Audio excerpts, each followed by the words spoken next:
So this all started around 2003, a little bit after that. What do you say is when you started to start your business Well, Blue or Morpho the started center? in yeah, Blue Morpho started in 2002 as a really a jungle adventure business. Ecotourism was just kind of starting out, and I was taking people out to where I was apprenticing, and it was a way to support the apprenticeship. I didn't have any other financial means to fulfill the apprenticeship, so I lived off the land and took tourists out to where I was apprenticing.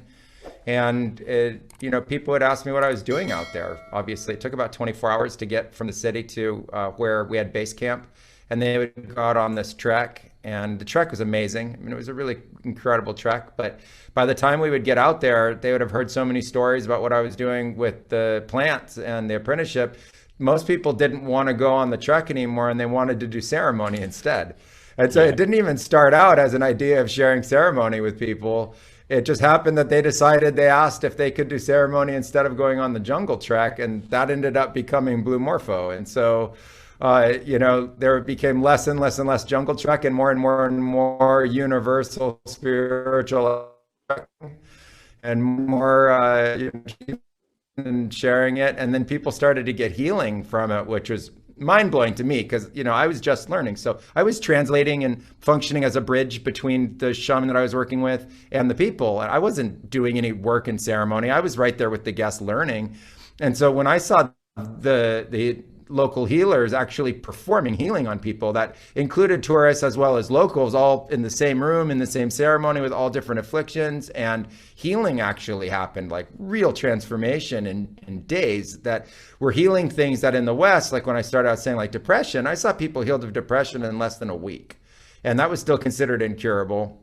I saw people healed of mental illnesses that were considered incurable, gastrointestinal illnesses that were considered incurable, literally in days, working with these guys, working with this incredible pharmacopoeia of the Amazon. The Amazon had the visionary plants, and it also had all these other plants that they would mix together into teas, poultices. They would use the visionary plants together.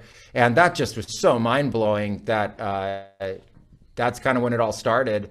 And we just started working with whoever wanted to come who was healthy enough and suitable to be able to have the experience with us.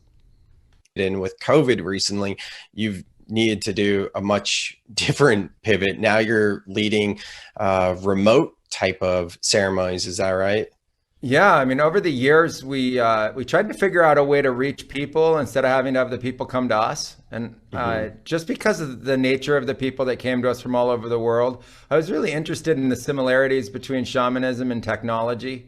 And it seemed like the way technology was going and becoming this sort of movement of decentralization and all over the place and connecting people. That's what happening in the ceremonies. I mean, the ceremonies, the poor,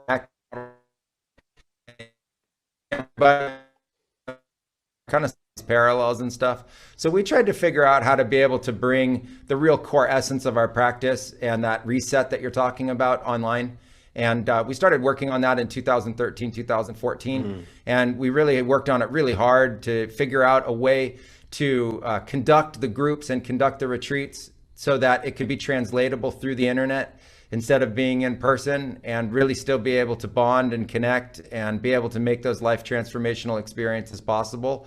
And then when COVID happened, all of that training became, omni important because we had to pivot online. Peru was completely shut down, along with a lot of the rest of the world.